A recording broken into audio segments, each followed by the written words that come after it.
Hello, everybody, and welcome back to a VSC Double Waved Yellows podcast. And today we are going to review the 2021 W Series Championship, where we have just seen Jamie Chadwick crowned champion for the second time, and Hodders is joining me to review the season, go over all the various bits and pieces that has happened. Hodders, I'll come to you in a minute, but sadly we must start this podcast on a sad note with the tragic news that the former Ferrari and Williams chief aerodynamicist Antonia Terzi has died at the age of 50. She created the famous walrus nose Williams, which featured in the 2004 Formula One Championship. She was most recently the head of aerodynamics at Bentley Motors Limited, and last year was appointed full professor at the Australian National University in Canberra. The thoughts and prayers of everyone here at Double Wave Yellows goes to Antonia's friends, family, and colleagues.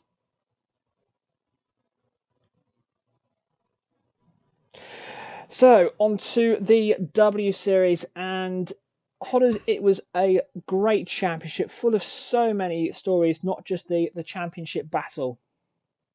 Absolutely. I mean, you had stories of plenty, which we'll obviously go through during this VSC podcast. We could probably go on all night. We won't, of course, but honestly, the amount of things that went on during just 8 races, mind you, could fill a book. Yeah, absolutely, and indeed they probably will at some point. So let's crack on with the first few races, and we should have been starting at the Circuit Paul Ricard, but due to the COVID restrictions with which we are now all familiar, unfortunately, the French Grand Prix was scrapped, which means we started with the first of two races at the Red Bull Ring, the Styrian Grand Prix, or W Prix as we have coined it here on Double Wave Yellows. And first out of the blocks was Alice Powell winning the Grand Prix, Sarah Moore in second, Fabian Volvend in third, and Jamie Chadwick in sixth. A week later, we then went back to the Red Bull Ring, and the results could not be more different, as this time Jamie Chadwick won from Irina Sidakova in second, Emma Kimmerlein in third, and Powell finishing down in eighth, which meant after just two races, we had a fairly sizable championship battle on our hand. Jamie Chadwick on 33 points, Sarah Moore on 30 points, and Alice Powell on 29. The W Series using the same scoring system as used in Formula One, with the first place driver scoring 25, second scoring 18, third scoring 15, and then 12, 10, 8, 6, 4, 2, and 1 for the other places. So Hodders, a good start to the championship at the Red Bull Ring, and clearly an exciting championship was in prospect. Absolutely, and no better place to start the W Series season with two W Prix at the Red Bull Ring, one of the fastest circuits and shortest circuits out there, which really showed the drivers, particularly all new ones as well, to show what they were made of. Sarah Moore was really starting to show her potential title credentials early on with those two very strong beginnings. And again, Irina Sidakova, second place in her second W Prix race, and she was only 17 at the time, showing that the academy drivers were a force to be reckoned with. Mixed results for Alice Powell and Jamie Chadwick, but again, no two races are the same. Fabian Volvend and Emma Kimmerlein also showing that they were more than capable, albeit not in the top three after two races, but again, ones to keep an eye on at the time. Absolutely. And then, of course, the next one was the one that everyone was looking forward to, the British Grand Prix, a home race for a lot of the drivers, in particular the two title protagonists. Alice Powell taking the checkered flag at Silverstone, with Volvend coming home in second and Chadwick third, making a 6-point gap between Powell and Chadwick. Powell taking the lead. But what was great to see, Hodders, there was the huge interest from the fans, and in particular the W Series fan zone that had been set up. There was just loads of fans sat on bean bags, just sat all around this sort of mini paddock to encourage fans, both young and not so young. Absolutely. There'll be some of the drivers did their rounds there as well. It was really wonderful to see the W Series on such a prominent stage, at such a prominent race track as well. The whole attendance and interest was absolutely perfect. And I believe they were also at the Goodwood Hill Climb the week beforehand, which really, really put the credentials out there as well. Another very prestigious venue. It was fantastic to see the huge interest across the whole racing spectrum for the W Series itself. And what a race we had too. Yeah, and it also helped that we, if I remember correctly, we had absolutely fantastic weather there as well, which brought the British fans out en masse. So next up was Budapest and the Hungarian W Prix, and this time Chadwick taking the checkered flag first, leading Powell home in second, and the Spaniard Nerea Marti in third, leaving the championship on an absolutely delicious knife edge going into the summer break at the halfway point. Jamie Chadwick on 73 points, Alice Powell on 72. We were so looking forward to the championship resuming at Spa 4 weeks later, and indeed it did for the Belgian Grand Prix. However, there was high drama before the race even so much as started. First of all, Irina Sudakova testing positive. Hodders, this was majorly unfortunate for Irina. It really, really was rotten. Look, considering how well Ira was doing at the time, not long turned 18, putting in some very, very solid results, staying well within the top 6 at the time.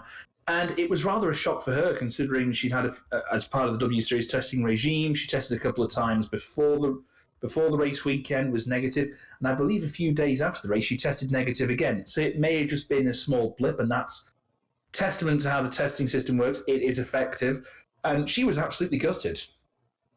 Indeed, but better safe than sorry. And speaking of safety, one of the most talked about incidents in Friday qualifying, a frightening 6-car collision at Radion during qualifying, which was starting to go from dry to wet conditions. The session very quickly stopped. Bicycle and Ayla Agron were injured in the accident and unable to start the race. Hodders, we clearly saw the images during the delay of the drivers in the pit lane and the paddock.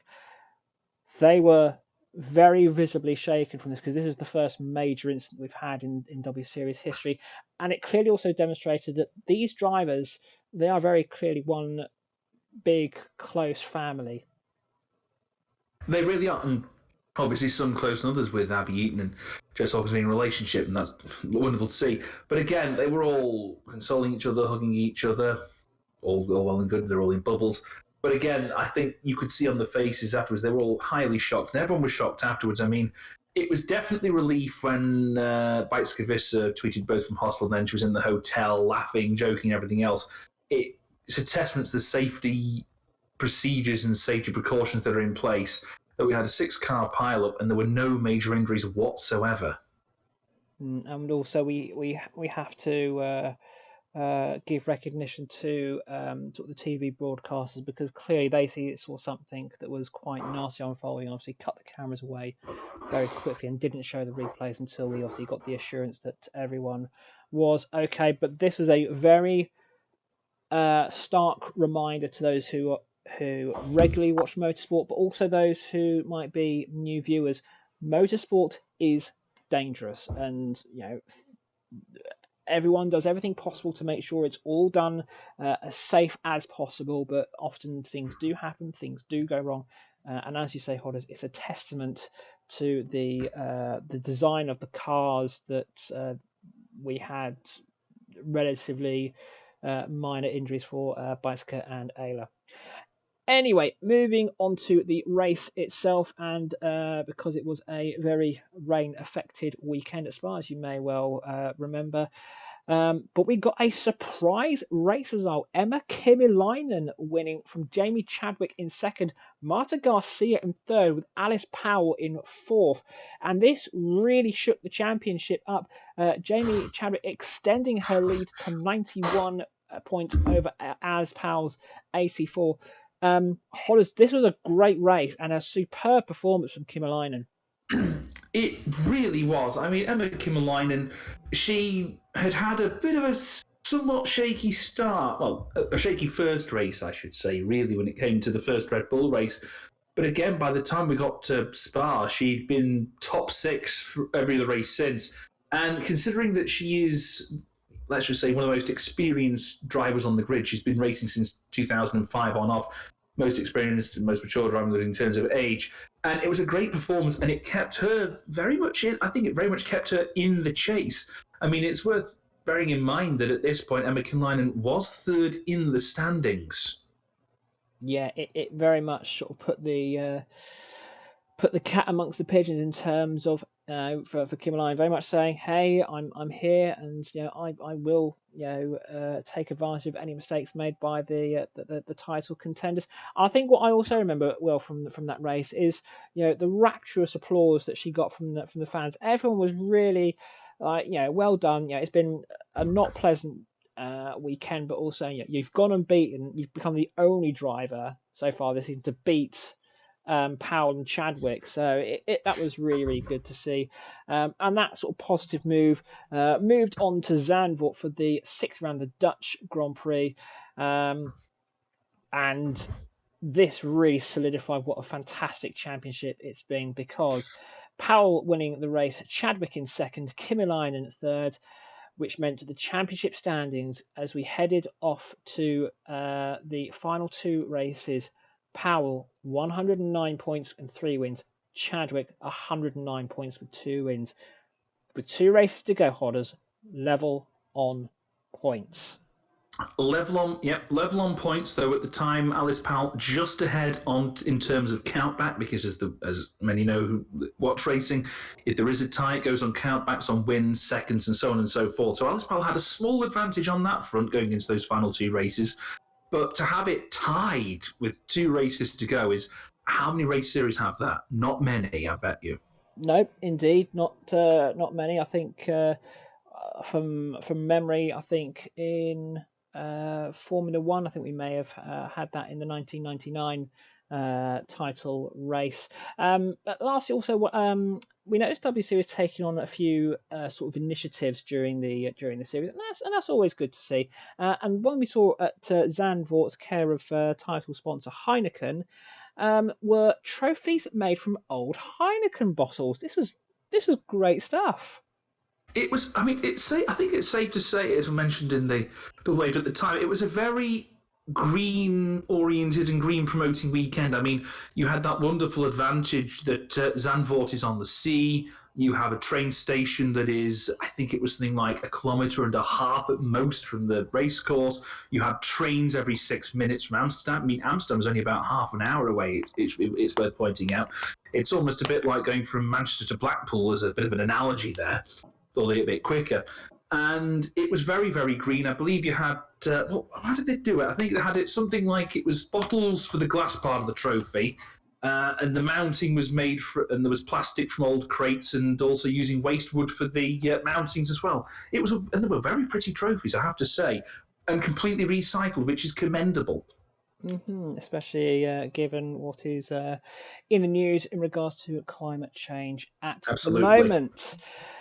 So we move on to what we are expecting to be the US Grand Prix as the penultimate race before heading off to Mexico for the season finale. But alas, the Mexican Grand Prix also is cancelled due to COVID restrictions, which means we have a double header at the Circuit of the Americas in Austin, Texas. So we have the usual Friday practice and qualifying, with a race on Saturday and a race on Sunday.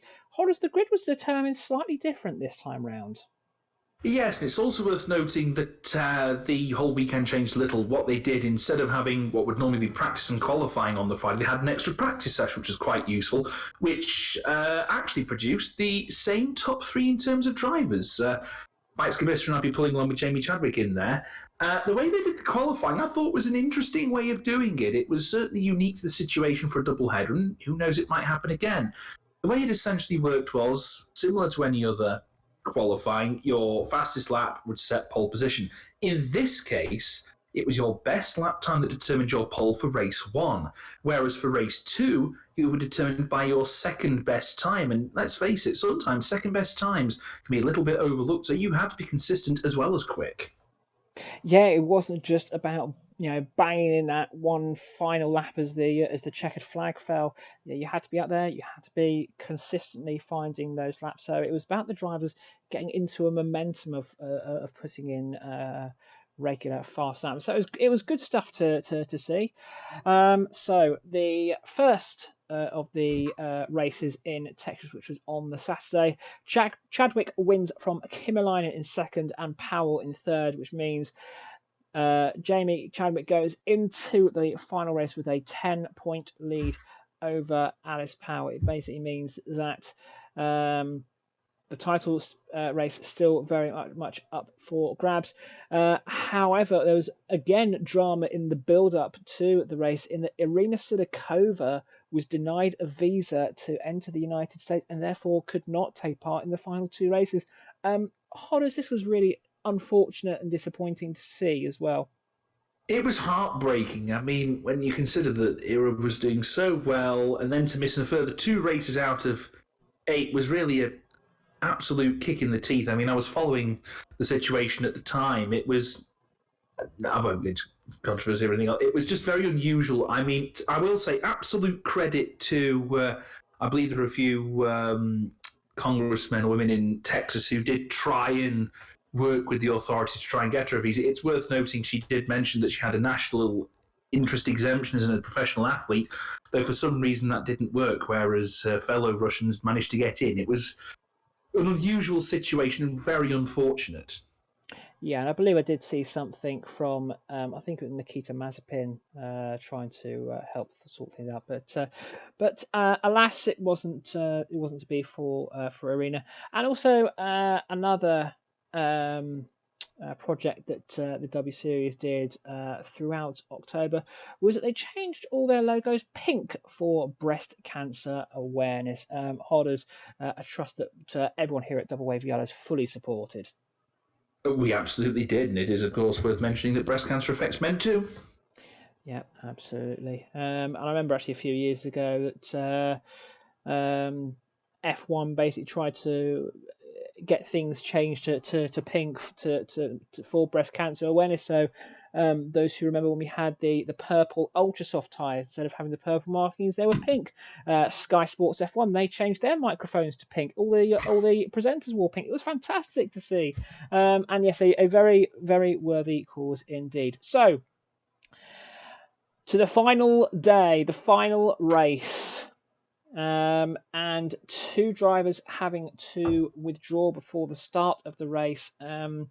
A incident during Saturday's race involving Abby Eaton hitting one of the sausage curbs to the point that it actually broke her back. Hodders, we didn't see this, but we've raised concerns previously on Double Wave Yellows about these. This was awful. Yeah, I remember rightly. I believe she ended up with a fractured vertebra as a result of that, which was something which we found out later on, which was, we thought, good grief, this, we were discussing at the time, we've discussed it before, sausage curbs, it goes to show that what damage they can cause if you go too quickly on them. I mean, we must make it clear, this is no blame of the W Series. Oh, no, obviously, not at all. they obviously use the same circuit layout and all the other measures that they use, and obviously Formula One, Formula Two, Formula Three, etc.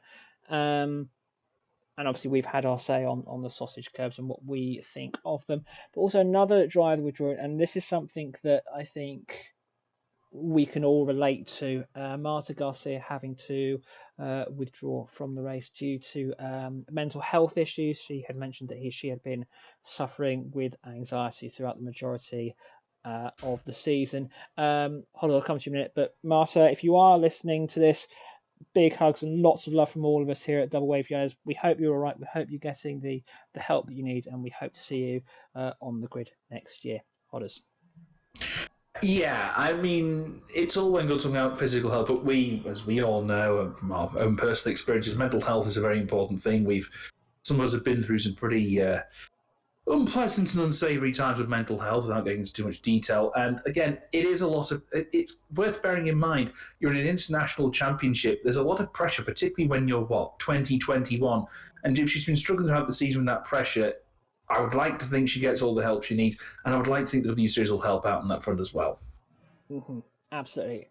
So, on to the race itself, and Jamie Chadwick takes the checkered flag to win at COTA once again to seal the championship. Abby putting a fantastic performance, finishing second, and Kimi Lining solidifying her superb season in third. So to the Drivers' Championship standing, and Jamie Chadwick wins on 159 points. Alice Powell in second on 132, and Kimi Leinen on 108 in third. Nerea Marti, a good performance from her on 61 points, and Sarah Moore on 56. Abby Pudding was seventh, despite only appearing in half the races. And out of the 20 drivers who did start a race in the W Series, Sabre Cook, the American, was the only driver who failed to score. Now, we're going to talk about other points, and these are super license points. So these super license points, it's something that has come in over the last 5-6 years, I believe, and it basically means that you have to have a certain amount of points to be able to take part in high-level championships, such as Formula 3, Formula 2, and of course the pinnacle, Formula 1. Hodders, just explain how the W Series works in terms of getting those super license points. Gladly, and I'll make a few comparisons to other series that some racing fans might know, just to give an idea of the super license points. Now, the W Series is on a par with the likes of the Supercars Championship, the NASCAR Cup Series, Euro Formula Open, and Indy Lights, in that they have the same procedure for the super license points. Now, because the W Series was new last year, it didn't give any out, but from now on, they do. So essentially, the top 8 drivers in the championship are eligible for super license points. So 15 for the winner, 12 for second, and then 10, 7, 5, 3, 2, 1. And 9th and 10th get 0. It's also worth noting that there is a caveat in the W Series for super license points that should a champion choose to defend their title, the next season they are ineligible to gain any more points. So essentially it means you can't just go winning 3 W Series seasons and then potentially going straight to F1. That can't happen. Yeah, and I think that is a fair horse. You know, we like to see obviously drivers winning championships, but much like other sports, we want to see them progress. You say, okay, you're top of that series, so move up to the next series. Let's see how well you do there. And that's completely fair. Now, to take part in Formula One, what has to happen? Okay, now I've got the regulations in front of me. For the super light, to get a super license and to apply for one, you have to meet a certain different criteria. You have to be 18. You have to have a grade A competition license already. I don't know the logistics of that. You've got to hold a valid driving license. You've got to pass an FIA theory test on the code and regulations the first time. You've got to have completed 80% of each of 2 full seasons in any of the championships. So say for the W Series, as long I think whether they round it up or down, as long as you've done say 3/4 of the race or a little bit more in 2 seasons, you'd be eligible for the points from that. So you do a full season, that's absolutely fine.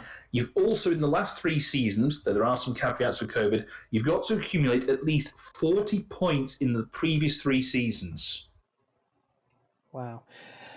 So fairly complicated, but I think sort of the basis is, you know, you've got to know what you're doing if you're going to be racing on the international stage, in front of all the TV cameras. You've got to have the talent and know what you're doing. It can no longer be a case of you can buy your way to the top. We also mentioned about Abby Pulling have a couple of super license points. From what I understand, was because she only did 4 out of 8 races. Does that mean she's ineligible, or is it she has to complete? I think it's difficult to say. It's hard to say. I should mention there's a requirement about the 40 points that has changed at the moment. At least if you're going for a super license, if your 3 seasons includes 2020, then you can do your highest 3 out of 4. Now, it does say 80% in 2 full seasons. So if she does 2 more seasons and goes later on in the 3 out of 4, she need not worry about it. She was a reserve driver, so you could argue force majeure there. Indeed. So, but the fact that Abby has got those sort of super licenses on a point, having only done 4 races, is pretty good going. But importantly, what does this mean for Jamie Chadwick and her potential career going forward? Well, it's worth pointing out that she was the only driver going into this year's W Series who had super license points already, because there are many racing series, even down to it's worth pointing, even down to karting level. There's super license points to some extent. Now, she took part in 2020-21 in the Asian Formula 3 Championship. That also gives super license points at a slightly higher scale. She finished fourth in that championship, so she earned 10 super license points from that. With the 15 from winning the W Series, she now has 25. And if she was offered to, she would now be eligible to participate in a free practice session for Formula One and gain a super license point doing it. Now that would be cool to see a female driver taking part in Formula One. Yes, it would only be practice, but it might just be that next stepping stone to hopefully seeing a woman in Formula One full time. Right, so moving on, and we are going to do a bit of sort of an appraisal of what has gone on outside of the racetrack in terms of the coverage, because we've had our own little chats about this, and I think overall the coverage of the W Series has been really good for its second season. It's very prominent. I think, however, Hodders, I think it's fair to say that there has been some teething problems in its second year. I think what hasn't helped it is the scheduling of some of the sessions. So as it stands at the moment, so W Series qualifying happens immediately after F1 practice, and the race happens immediately after F1 qualifying. Now, W Series qualifying isn't usually delayed unless there is a major weather problem, but unfortunately, because of the way that F1 qualifying works, if that gets delayed, it does have a knockback on the start time of the race, and therefore the race coverage. It does. It is, of course, worth pointing out that to be absolutely fair on Channel 4, the way they did the qualifying and practice, in fact, I'll go even further back. Practice sessions are broadcast on YouTube by the W Series themselves, so they're covered. That was actually at the request of fans, would you believe? Channel 4 Sport broadcasts all qualifying sessions on their YouTube. So they're on there no matter what. If there's a slight delay, it's not the end of the world. However, if there are delays with the Formula One qualifying, considering the slot that W Series has on Channel 4, or potentially more 4, that causes problems. Yeah, and we're not apportioning blame here. No one can control the weather. It's just unfortunate. I think primarily, obviously, Spa, when we saw obviously very heavy rain delay the session, and then Lando Norris's crash in qualifying 3 delayed it even further. And it often means that the coverage is actually cut short because they just run out of time for their allotted slots, which isn't great. I think the one critique we do have about this is that the TV allows it's a 1 hour 20-minute program for a session that can last 35 to 40 minutes. Now that includes ad breaks and Hodders. It can often mean we get very little content outside of what happens on track. It can depend on the race and what happens in the race as well. If you end up with any instance during the race, that also causes delays. I think we had, and this is a component guess, I think we may have had at best perhaps 3 podium ceremonies in the whole series we actually got to see. And that was on TV, wasn't it? On TV, yes. Yeah, okay. And we do. You would often, you'd see them roll up to first, second, third, and then that's it.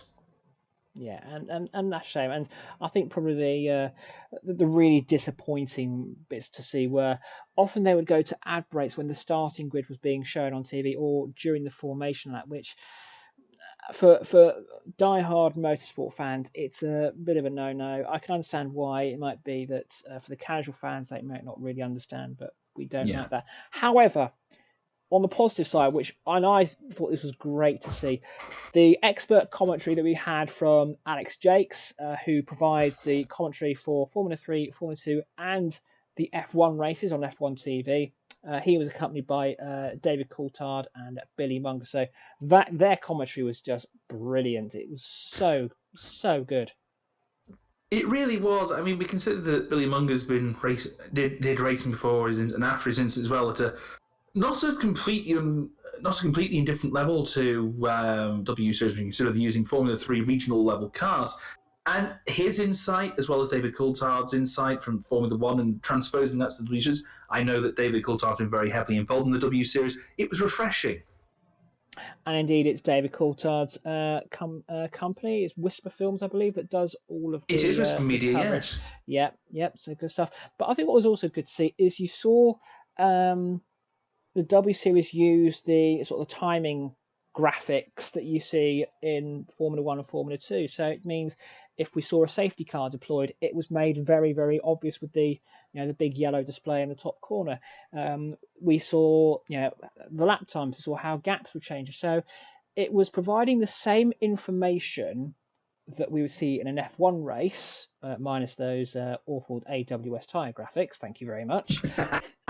sorry, Amazon. But it meant that the fans who perhaps didn't really understand F1, they were kept informed, and that's always important when you've got new fans coming to a new sport. Exactly, and to be fair, there are many people who are visual. I mean, it's all well good having words, but people like things visual that are clear. And having that on the equivalency of the F1 graphics almost exactly the same, it also meant that perhaps Formula One fans and other Formula fans who are watching W Series for the first time had that familiarity to fall into. And indeed, the other way around, it may mean that okay, W Series is easy to understand. Perhaps I might watch Formula 3, I might watch Formula 2, or might watch Formula 1. But yeah, so as much as we've given critique for the TV coverage, the YouTube and the Facebook coverage has been really, really good this year. We did like that. With the live streams, it meant the fans could interact with each other and obviously put little emotions in here, which was always good. You always had the full coverage available from from when the starting grid was being shown all the way to the podium. You were showing the results, the championship standings at the end of the race, so you knew where you stood. But also there were the off-track programs, the off-track magazine showing in between the races. And Hodders, this is something I don't see. I don't think I've seen the Formula 2 and Formula 3 series do. So it's sort of like a mid in between each race is a little program just to let the fans know what's going on, and also to introduce them to the drivers and other little segments. It does. I mean, it's well rounded. They're about, say, I think they're about 12, 15 minutes. I mean, there were one or two even when they were doing the testing at Anglesey as well. So there's been a few episodes in between, generally in between races, a roundup of the race. You've got more often than not, you had almost every driver give sort of their one-word analysis of the race, which is always quite varied and interesting. In fact, even as they did the one after the final races, they actually had every driver being asked, apart from Alice and Jamie, of course, who they thought would win the title. Emma Kimleinen, quite rightly reckoning she would, because it was still mathematically possible. Well, why not? Yeah, you'd have challenges, throwing balls into cups, that sort of thing, other challenges like that. You'd occasionally get to know the drivers as well. So I think at one point I think it was Rhea Marti, they went to her old karting club, showed you around that. It was showing the drivers as very much human and having a good laugh as well. I remember they went around New York with a W Series bus, open top bus, in the lead up to the American races, and it showed them doing that, and it was brilliant. I think they also took over a store in New York. I think they did. Puma store, wasn't it? Obviously, Puma's the clothing brand. And also, what we also saw was Saber Cook doing a university visit. Yeah, she was down in Austin, and she has an engineering background, it's worth pointing out. So she was speaking at community college there, talking about her engineering background, her racing experience, and that's wonderful to see when those sorts of things happen. Yeah, because obviously, we want to encourage more women to get into science, technology, engineering, and mechanics. So, great stuff to see on that. The website and the news for the W Series, I'm trying to be polite. Yeah, it was variable. We didn't really see much in terms of the headlines that we're used to seeing on other sports websites when they're building up to a major match or a major race, etc. I felt the live timing page was very basic, almost to the point where actually you couldn't really actually understand what was going on. I know the timing page on Formula 2 and Formula 3, again, they are basic, sort of reminiscent when F1 started doing live timing online, but you actually know what's going on. So, there was all you basically see is just the lap times. You don't know, has someone been given a penalty? You don't know, is there a safety car? So if someone is watching the live timing, they haven't got the actual race in front of them. They don't know what's going on. So I think that needs a bit of resolution. And also, we were often finding out about if drivers got a penalty. We were often finding out if it was a qualifying penalty. We wouldn't find out until the starting grid was being announced. And if it was a penalty during the race, we wouldn't find out until 2 weeks later. So again, that's something that needs resolving in our view. But I think one thing that the W Series can very much pride itself upon, Hodders, is their social media content. Absolutely. They have absolutely used and exploited Twitter, YouTube, and also Instagram, which I don't use very often as much, but they have been on Instagram, they've been prominent. And another thing that's very worth noting is that drivers themselves have been very, very active and interactive as well. When for example, when Bajtskivissa was injured, she was tweeting from a hospital bed, and then saying she was back at the hotel with her teammates. When they thought they had a bad race or something else, they were very open and candid. Irisa Dukova, when she had her problems, she was very open and people sympathised. But it was wonderful to see them interacting and also retweeting each other as well. Yeah, absolutely. Seeing the drivers engage on social media, but also chatting with their fans. They would engage them in the conversation. They would, what interests you in this? I mean, I'm just looking through Twitter now, and just all sorts of fantastic. And actually, this is one thing we didn't mention, which we should have done earlier on. So prior to the last two races out in the US, the W Series paid a visit to an RAF base with Jamie Chadwick and Alice Powell, and obviously they were sharing each other's knowledge on technology and engineering and all that. And then the two drivers actually went up in the fighter planes. It's on Twitter at RAF_Valley. It was from 20th of October. Go and have a look at that. It's absolutely brilliant. That was really, really good. So that's one thing that's been absolutely brilliant. They really do engage the fans, not just during the races, obviously in between race weekends, and even we're seeing stuff during the off season. So good stuff. Go out on Twitter and Instagram. All the drivers are out there. Give them a like, give them a follow. I'm sure they'll be more than happy to say hello. So, looking forward now to 2022, the title favourites. Now, because of the way the Super License points work, we don't think Jamie Chadwick will be in the W Series next year to defend her title because she's got no Super License points to gain. So on that basis, I think we're looking at quite a few possible title contenders for next season.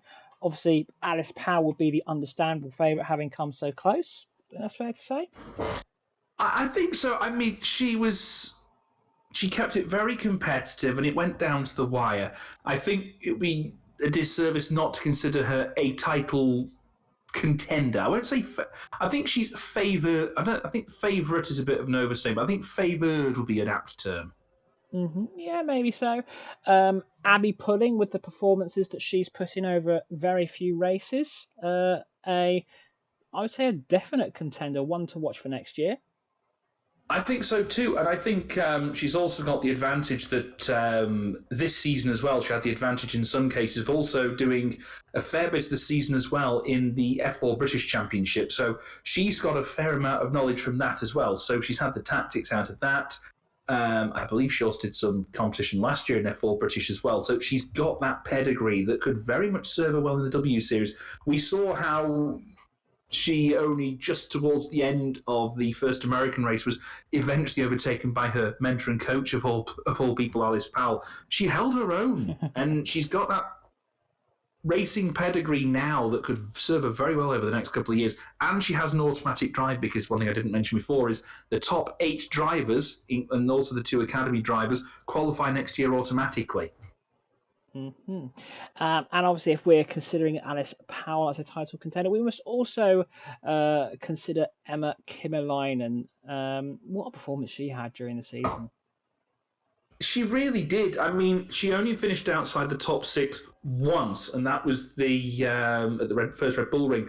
She had 4 podia, 5 if you include the win as well. Some very, very strong performances, to the point that going into the American double, she was still mathematically in with a chance of winning the title. It was a low chance, but it was a chance nonetheless. Mm-hmm. And a driver we're going to keep our eye on is Nerea Marti. She's got 7 super license points on her record already, and she's only 19 years of age. Phenomenal. It was an absolutely phenomenal drive. I mean, she is, of course, one of the academy drivers with Irisa Dukova, which means that they've had, coaching, fitness, media training, and they're also guaranteed to drive next year anyway. And she's only been doing single-seater for 2 series. She did F4 Spanish in 2019. This was her first really high-up series, as it were, to the point that herself, Nura Sidakova, will be taking part in an F3 test to Magny Court next week, the 9th, along also with a couple of drivers from other series as well, which is fantastic to see. But again, in your first series, to finish 4th against some quite experienced drivers in the form of the likes of Sarah Moore, with only 1 podium, mind you, that's still an incredible thing to keep an eye on. But again, her and also Sidakova are very, very worth keeping an eye on, both of them.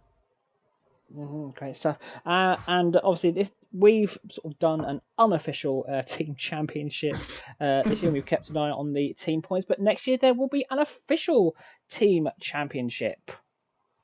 Yes, there will. We don't have many details yet. I'm assuming it'll be similar to this year, where it was, sort of the sponsors, where it was the likes of Veloce and Puma and Ecurie, among others, and the Academy, of course. I think it's been very interesting to see how that team championship plays out, because it was quite close a lot of the way through this season, and it'll be another thing worth racing for. Mm-hmm. And it's also another incentive, I guess, for the team mechanics, because these cars are all the same, the engines are all the same, but the mechanics work as hard as the drivers, because they want to tune what they can. They want to set the car up to help the driver in the best way that they can. So I'm looking forward to seeing that. I'm also hoping that for next year we go to some potential new venues. Obviously, we should have gone to Mexico this year, but unfortunately that didn't pan out. We also hope that the W Series spreads its wings more in terms of travelling to new venues, such as Australia, potentially, for the opening races. I think Japan would warmly welcome the W Series to their shores. And also, North America, huge market in the automotive industry. I think it's almost certain we'll go back to Texas. We've obviously got Miami on the F1 calendar next year, so we could go there as well. There's also, of course, Canada and the Circuit Gilles Villeneuve in Montreal. Yeah, I feel like we're going to have... It would be great if they do go there, just as you've mentioned there. There'll be so much warmth, and I think anywhere they go will be very warmly received. I mean, we've seen the crowds that we've had for the W Series races. I mean, I think you think Saturday qualifying at Silverstone was followed straight after by the W Series race, and I think we still had over 100,000 people in the stands watching it. It was great stuff. That's what we want to see. Amen to that. Mm-hmm. So, on to our final thoughts. I think it's fair to say it's been such an exciting title battle, much like the Formula 1 series, where it's just gone backwards and forwards. We went into the final race, the final 2 races, level on points. An exciting battle going all the way to the final race. It was great stuff to see. I think what was really, really good is Formula 1 and Liberty Media have helped give W Series this platform to show off show off, female motorsport at the highest possible level. It means that we've had really good TV viewing figures. We've had excellent crowds there. I think I remember remember for the US Grand Prix, I think there were 140,000 people on race day. Mm-hmm. They were in there early doors watching the final W Series race. They were, and one thing that was also very heartening to see was also seeing the F1 drivers watching the races and supporting them as well. There were definitely images of Lewis Hamilton. I mean, you look at the close of the second American race, you had an embrace between Jamie Chadwick and George Russell and the whole Williams team backing there because she's a development driver. That was really heartening to see that the major F1 teams are having a real interest in there. Mm-hmm. And obviously, with the platform that Formula 1 has given, there is potential sponsorship involved, but we will wait and see what happens with that. What's also been helpful is obviously the coverage has been free to air on TV in a handful of countries. It's also been shown live on Facebook and YouTube worldwide outside the UK. But one thing we would like to see hopefully more of next year is more information needs to be available to the fans. So put the qualifying and the race results up on their website. If there's a penalty, obviously update and explain. It's been really, really good this year, but I think now it's at the point where it's just the little tweaks here and there that will educate the casual fans more and get the diehard fans in more as well. Agreed. I mean, I think when there's penalties and the like, they do need to publish it themselves. I can remember a couple of occasions where I found out about penalties via other motorsport websites, which was a bit confusing. Or we need to find out in advance rather than, just before the race is happening, for example. But on the flip side, and in absolute defence and in praise, when things have been on there, such as, the information about, drivers going for tests and that sort of thing, they've promoted that to the gills, which is commendable. The groundwork is there. It's just a case of the bricks are up and everything else. It's just a case of putting sort of the finishing touches on, as it were. Absolutely. It's just crossing the T's and dotting the I's. That's the one. Absolutely. So that's our thoughts on the W Series. We'd love to know what you think. Do you agree with us? Do you disagree with us? Don't forget to like, subscribe, and of course leave us a comment. And of course give us a follow on Twitter as well at DWavedYellows. We'd love to know what you think. So just quickly looking ahead to Formula 1 now, and we're into the final 5 races with just 6 weeks to go. We are back next week for the Mexican Grand Prix podcast as we review all of the events from Mexico City. Before we then go to Sao Paulo, the Interlagos circuit in Brazil. We'll be back on the 19th of November with our podcast to review that. So that is it from all of us. Hodders, what a season it's been. This season has been an absolute joy, and bring on the next one. It's been a delight covering it. Absolutely. Hodders, thank you for your input as always. And of course, last but not least, my thank you to you for watching and to listening to this podcast. Like, subscribe, comment. From Hodders and myself, look after yourselves. If you can't be good, be safe. Take care, everyone. Sure.